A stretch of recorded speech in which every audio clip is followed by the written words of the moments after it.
देखते हैं कि किसकी हवा किस तरफ जा रही है। बिल्कुल। आप उन मुद्दों को लेके आते हो जिनसे भारतीय जनता पार्टी को सबसे ज्यादा फायदा होता है। उसमें हमारे आदरणीय राहुल जी हैं। राहुल जी जैसे ही आते हैं चुनाव मैदान में, भारतीय जनता पार्टी तुरंत उनको एकदम गेम ले लेती है और उनके बोले हुए वो आ भी जाते हैं, वो आ भी जाते हैं गेम में। और आपने बिल्कुल का बिहार का जिक्र किया, तो एक बड़ा सवाल जो है मैं जरा विवेक जी से पूछना चाहूंगा। वहां तो एक संजय निकल के आ ही गए हैं, मैं समझ गए होंगे सुनील जी, संजय वहां पे एक हैं। और इस समय सपा में कौन ऐसा संजय है जिस तरह सुनील जी बात कर रहे हैं, क्या कहेंगे विवेक जी?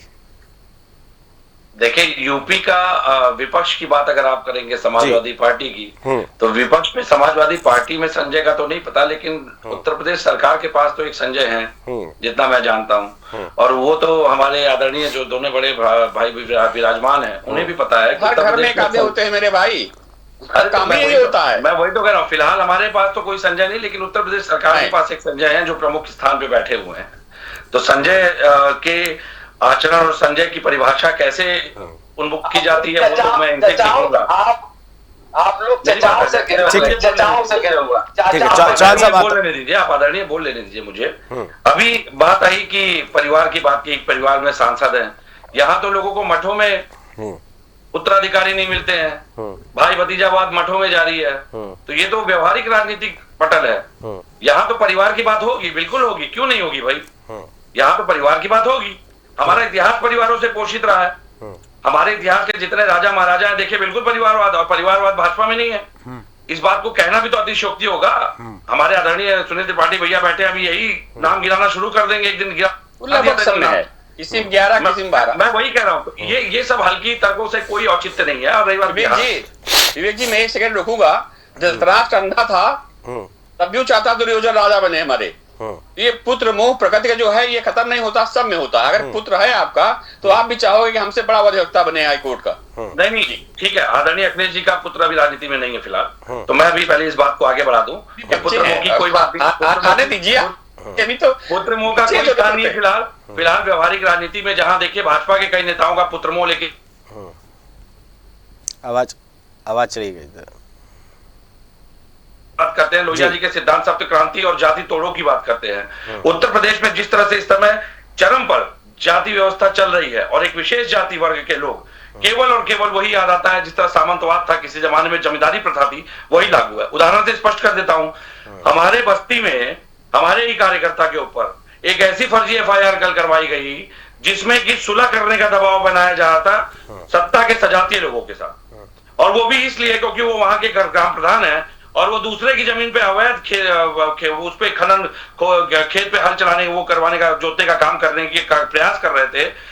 तो जबकि उस पे कोर्ट का स्टे है और वो प्रकरण बाकायदा 2 दिन तक होल्ड करके प्रयास किया गया कि पहले दबाव बने, सुलह हो जाए। नहीं हुई तो हमारा ही कार्यकर्ता मार खा रहा है, हमारे ही कार्यकर्ता को पुलिस के सामने पीटा गया, उसका वीडियो है, बाकायदा साक्ष्य है। लेकिन क्रॉस FIR में हमारे कार्यकर्ता को नामजद कर दिया गया। तो ये तो सामंतवाद की पराकाष्ठा चल रही है भाई, कि अगर आप न्याय की लड़ाई लड़ने के लिए आगे आएंगे तो आपको उत्पीड़न सहना पड़ेगा। पीडीए की बात पे बड़ी दिक्कत होती है लोगों को। भाई आज भाजपा देखिए, आज भाजपा अब्दुलमय हो चुकी है। भाजपा का कोई नेता, बताइए मुझे, किसी डिबेट में अगर अब्दुल का नाम न लेता हो, एक विशेष वर्ग के नाम के बिना अगर राजनीति कर लेता हो या राजनीतिक मुद्दों पे बात कर लेता हो। हमारे आदरणीय बैठे, इन्होंने कहा उत्तर प्रदेश का विकास, बिल्कुल विकास होना चाहिए उत्तर प्रदेश का। हम विकास के खिलाफ कभी नहीं रहे। उत्तर प्रदेश का विकास हो इसीलिए आगरा एक्सप्रेसवे बनाया गया, सिग्नेचर बिल्डिंग बनाई गई, आज लोक भवन जहां आदरणीय मुख्यमंत्री जी बैठ रहे हैं वो भी बनवाया गया, कई विकास योजनाएं बनवाई गई, क्योंकि उत्तर प्रदेश का विकास ही हमारा भी लक्ष्य है, आपका भी हो सकता है। लेकिन अयोध्या के प्रकरण को देखने के बाद लगता नहीं है कि आप विकास की बात करते हैं। धर्म की आड़ में केवल और केवल अपनी जेब भरने का काम अगर भाजपा के लोग कर रहे हैं तो मुझे नहीं लगता कि वो सनातन की बात हो रही है या वहां धर्म की बात हो रही है। मुझे लगता है कि अयोध्या पे पहले उन लोगों का अधिकार था जिन लोगों ने अयोध्या के लिए लड़ाई लड़ी। अयोध्या में जिस तरीके से जमीनों का भ्रष्टाचार उजागर हुआ, टेंडर में भ्रष्टाचार उजागर हुआ, वहां पे चंदे में भ्रष्टाचार उजागर हुआ, तो अयोध्या तो वास्तव में भाजपा के लिए सबसे बड़ा इको बैंक है भाई, कमर्शियलाइजेशन है। अयोध्या को तो कमर्शियलाइजेशन कर दिया इन्होंने। जहां जहां कॉरिडोर बने वहां पे पौराणिक मंदिरों को तोड़ा गया। सुनील भैया बताइए, आप नहीं तोड़ा गया हो तो पौराणिक मंदिर तोड़ा गया, ये सनातन की बात होती। किसी एक व्यवस्था को कमर्शियलाइज करके गुजराती मित्रों को फायदा देने के लिए आप पौराणिक मंदिर तोड़वा देंगे और आप सनातन की बात करेंगे आकर के। ये सनातन सिखाता है हमें, ये धर्म सिखाता है हमें। तो मुझे लगता है कि सबकी अपने अपने नजरिए का, सबने अपना अपना चश्मा लगा रखा है, सब अपने अपने राजनीतिक दृष्टि से देख रहे हैं। हम बहुत स्पष्ट बात करते हैं, इस देश के पिछड़े, गरीब, अल्पसंख्यक और वंचित लोगों को हम मुख्य धारा से जोड़ने की बात करेंगे। और ऐसा नहीं है, मैं ब्राह्मण समुदाय से आता हूं, ब्राह्मणों में भी एक समुदाय महापत्र, आपको पता ही होगा, महापत्र जो क्रियाक्रम के बाद फिर उसके बाद पिंडदान, तर्पण और उस तरह की क्रियाओं में शील रहते हैं, उनको भी मुख्य धारा से नहीं जोड़ा गया आज तक। जो घाटों पे रहते हैं उनको भी मुख्य धारा से नहीं जोड़ा गया आज तक। तो पीडीए में तो हम सबकी बात करेंगे और हमारा नैतिक सिद्धांत, हम तो नैतिक सिद्धांत से सबको लाने की, मुख्य धारा से जोड़ने की बात कर रहे हैं। अब उसमें अगर आप देखिए केवल आपके लिए आजम खान ही विषय का चर्चा का विषय है, तो मुझे लगता है कि भाजपा अब्दुल की सोच के ऊपर नहीं निकल सकती। अब भाजपा अब्दुल में हो चुकी है। जी चौहान साहब क्या कहेंगे? भाजपा अब्दुल में हो चुकी है, पांडे जी ने बड़ा आरोप लगाया है। जी ऐसा है, अब्दुल अगर और महमूद और खान साहब देश प्रेम की बात नहीं करेंगे तो उनको क्या देश में अचार रखने के लिए रखा जाएगा? देश प्रेम की बात और देश प्रेम का जज्बा दिलो दिमाग में होना चाहिए। आज आप गूगल पर सर्च करिए, आजम खां के 6 विवादित बोल प्रचलित है, इसमें जया प्रदा से लेकर गो तस्करों की उनको उनके प्रति सहानुभूतिपूर्वक बातें करना और इस तरीके के गंदे बयान देना कि अल कायदा से पैसा आया है और ये कुछ पैसा फलाने आतंकवादी संगठन से आया है। जी पांडे जी बोल दीजिए। ये बातें वो जो करते हैं अपने किए ही कुकृत्य में वो फंस गए हैं और उनको अब कोई भी उनका जो सिपहसलार है वो निकालने से पीछे हटने जी बोल लीजिए, क्योंकि उन्होंने ऐसे बिगड़े बोल बोले हैं और इसके बाद भी बोलते हैं वो, और इसके बाद ये दिखाते हैं कि केवल खाता ना भाई, अभी हमारे त्रिपाठी जी ने कहा था खाता ना भाई आजम खान जो कहे सही, वो नहीं चलेगा।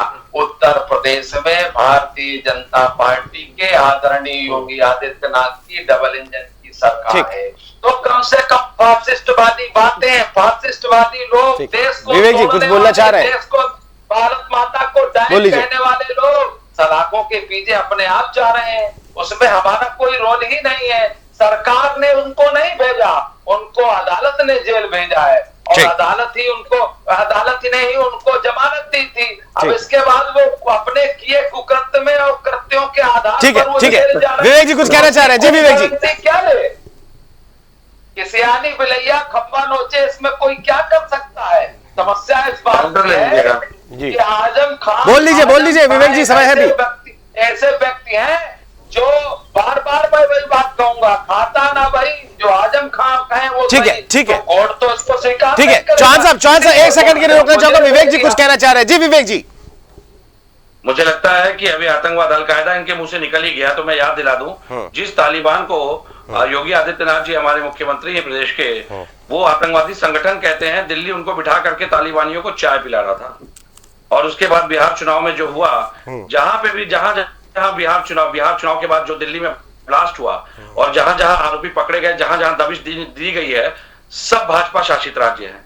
तो मुझे लगता है आतंकवाद की बात आप मत करिए, अभी मैं इतिहास दोहराना शुरू करूंगा, मैं घटनाओं का अगर वर्णन करना शुरू करूंगा तो बहुत सारी घटनाएं जिसको रोकने में, आतंकवाद को रोकने में तो अक्षम रही है भाजपा। हर बार जब चुनाव होते हैं इस देश में ब्लास्ट होते हैं। पुलवामा के सत्य को आज तक सामने नहीं ला पाए, पुलवामा के सत्य को आज तक ना सामने ला पाए, न उन शहीदों के परिजनों को सम्मान दे पाए, न उनके शहीद परिजनों को सार्थक का कोई समाधान दे पाए। तो मुझे लगता है कि राष्ट्रवाद एक शब्द है जिसका राजनीतिक उपयोग करने में भाजपा बहुत माहिर है, और राष्ट्रवाद इनके लिए सिर्फ और सिर्फ चुनाव जीतकर सत्ता थोपने से प्रेरित है देश की जनता के ऊपर। अगर मैं आंकड़ों पे आ जाऊंगा तो जितनी इस देश में जघन्य घटनाएं घटी हैं इनके कार्यकाल में, शासन काल में, ये वही तालिबानी थे जिनको आदरणीय योगी जी आतंकवादी संगठन, आतंकवादी मानसिकता से पोषित संबोधित करते हैं। लेकिन दिल्ली में जब वो चाय पिला रहे थे तब आपने विरोध नहीं किया। तो मुझे लगता है पहले स्थिति स्पष्ट करना चाहिए आपको अपने कि आपका राष्ट्रवाद है क्या वास्तव में। और दूसरी बात मैं कहूंगा बड़ी जिम्मेदारी से आजम खान जी पे इन्होंने अभी देखे, अभी इन्होंने पल्ला झाड़ने का प्रयास किया, उससे इनकी नियति दिखती है। इन्होंने कहा जेल, अदालत ने जेल भेजा। फर्जी मुकदमे किसने लगाए?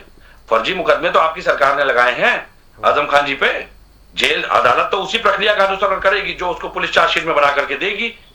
भाई अदालती प्रक्रिया से सभी यहाँ वाकिफ बैठे हैं। आदरणीय सुनील भैया खुद एक अधिवक्ता है, उन्हें भी पता है। भाई आपकी एफआईआर के बाद जो पुलिस चार्जशीट लाएगी, जो साक्ष्य उसमें दिखाएगी, उसी के आधार पे डिस्चार्ज और चार्ज फ्रेम होते हैं, उसी के बाद ट्रायल शुरू होता है, गवाही होती है।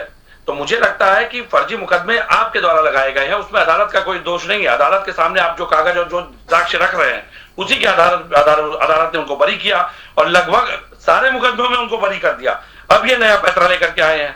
तो मुझे लगता है कि बात अगर आजम खान जी की हो रही है, तो आजकल चर्चा में स्मृति ईरानी जी भी हैं, है ना, उन पर भी बात होनी चाहिए। एक दिन डिबेट उनके ऊपर भी रख लीजिएगा इसी विषय को लेकर के कि आजम खान जी को जेल भेज दिया गया, उन पर तो कोई बात ही नहीं हो रही है। ठीक भाई अगर आरोप भी लग रहे हैं, मैं कह रहा हूं, तो वो आरोप लगाने वाले कौन से मीडिया के लोग हैं? कम से कम उनसे उनको नोटिस भेज के पूछिए तो साक्ष्य क्या है, ये मामला आया कहां से सामने सार्वजनिक पटल पे। तो मुझे लगता है कि देखिए, जहां भाजपा को फायदा होता है वहां भाजपा मौन रहती है। अभी मैंने एक उदाहरण प्रस्तुत किया था कि महाराष्ट्र में अजीत पवार के बेटे ने हजारों करोड़ की जमीन अपने नाम रजिस्ट्री करा ली सस्ते में, स्टैंप ड्यूटी को चोरी करते हुए। क्या उस पर कोई कार्रवाई की आपने?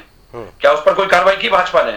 वही अजीत पवार थे जिनको भ्रष्टाचारी कहा जाता था। जैसे ही वो इनके झंडे के नीचे आते हैं, देखिए वो एकदम बेदाग हो गए। ऐसे बहुत सारे उदाहरण है। देखिए, देश पढ़ा लिखा है, वोटर पढ़ा लिखा है, और सबसे बड़ी बात यह है कि आज जो इनकी सत्ता स्थापित करने की व्यवस्था है, वो केवल और केवल चुनाव आयोग की देन है। जिस तरह से मैं कहता हूं, चलिए छोड़िए एसआईआर के, हम सारे मुद्दों पे बैकफुट ले लेंगे, हम माफी मांग लेंगे, लेकिन स्थिति को ऐसे स्पष्ट कर दीजिए, एसआईआर में जो 64 लाख नाम इन लोगों ने काटे चुनाव आयोग ने, वो किन जातियों के थे, किस आधार पे काटे गए और काटने का कारण क्या था? और जो इन्होंने 25-30 लाख नाम जोड़े, वो किन जातियों के थे, किस आधार पे जोड़े गए और क्या कारण रहा? ये आप मुझे बता दीजिए।